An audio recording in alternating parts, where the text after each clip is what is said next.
Here are 30 true detective facts that every fan must know. Without any further ado, let's get started. True Detective was originally planned to be a novel. After completing and publishing Galveston, a crime novel set in Texas, Nick Pizzolatto, the creator of the series, believed that the story of True Detective would be his next project to follow up on. The show was nearly called The Murder Ballads. Director Cary Joji Fukunaga told Vanity Fair, "Nick and I both liked this one version called The Murder Ballads, but he was more in love with True Detective in terms of the broadness of the anthology." With an average gross audience of 11.9 million viewers, the first season of True Detective was HBO's most-watched show in its first year of airing, surpassing 6 Feet Under's 11.4 million viewers in 2001. Pizzolatto wrote the first season by himself, without any input from writing staff, which is unusual for a major American television series. In contrast, for the second season, he hired author Scott Lasser to collaborate on story development. Matthew McConaughey was originally offered the role of Hart. However, McConaughey suggested Woody Harrelson, his longtime friend, to play opposite him as Hart. McConaughey created a 450-page analysis called 4 Stages of Rustin Cohle to study his character's evolution over the course of the story. McConaughey also mentioned that all of Rust Cohle's interview scenes were filmed in a single day. This means about 28 pages of a 450-page Season 1 script were filmed over the course of an 18-hour workday. Throughout the season, Matthew McConaughey as Rust Cohle smoked 49 cigarettes and drank 8 beers on camera. In his conversation with the interviewers, Rust Cohle expresses his preference for Old Milwaukee or Lone Star, nothing too fancy. Eventually, he is served Lone Star beer. This choice holds significance not only because Lone Star is a popular Texas beer, but also is a reference to another Matthew McConaughey project, Lone Star 1996. You will be amazed to know that it took just 4 takes to get the 6-minute tracking shot right, which plays at the end of episode 4 of season 1. Woody Harrelson and Matthew McConaughey are both natives of Texas. Also, Woody and Matthew are friends. Before their fight scene, they danced in demonstration of their friendship. In the series, Matthew McConaughey portrays an atheist while Woody Harrelson takes on the role of a Christian. Interestingly, in real life, their beliefs are reversed, with McConaughey being a Christian and Harrelson being an atheist.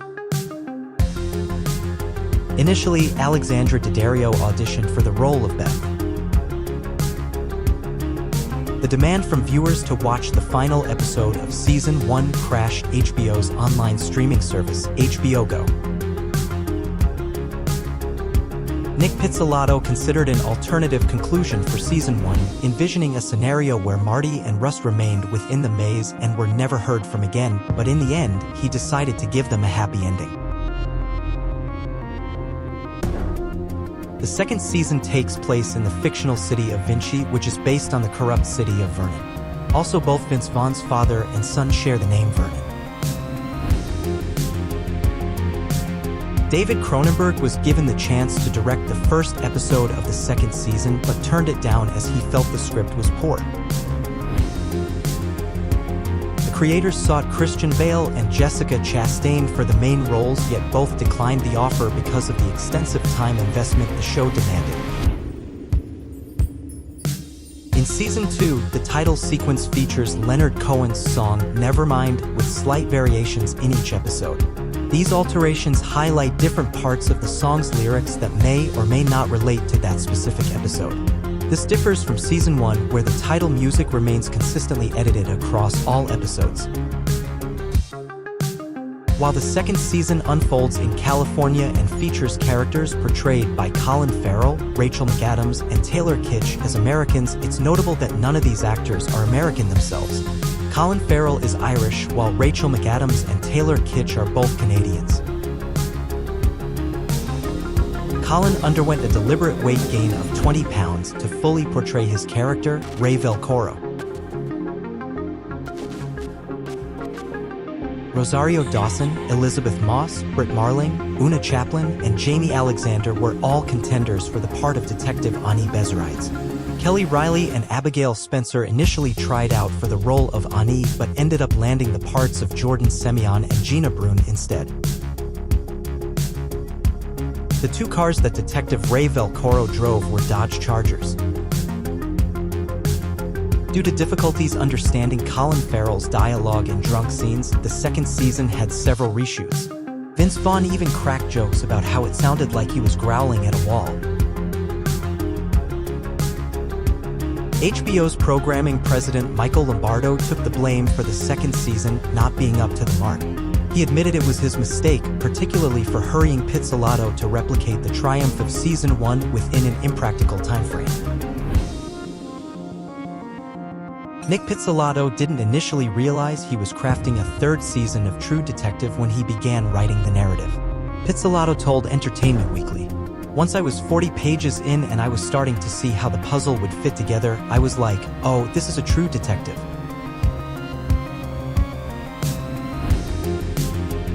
Originally, the plan for the third season's main detective, Wayne Hayes, was to be portrayed as white, while Roland West was scripted as a black character. However, Mahershala Ali's suggestion led Nick Pizzolatto to swap their racial backgrounds. Ali also campaigned for the lead role by forwarding photographs of his grandfather, a former state police officer, to Pizzolatto. He argued that delving into the racial dynamics of the era would enrich the storyline. The age gap between Mahershala Ali and his on-screen son Ray Fisher is merely 13 years. In Season 3, Stephen Dorff is cast alongside Mahershala Ali. This is the second time Dorff is playing opposite an actor who has played the Marvel character Blade, with Wesley Snipes playing him in the first Blade, 1998, and Ali playing Blade in the forthcoming MCU film. That wraps up today's video. Feel free to share in the comments which fact stood out the most to you. And as always, thanks for tuning in.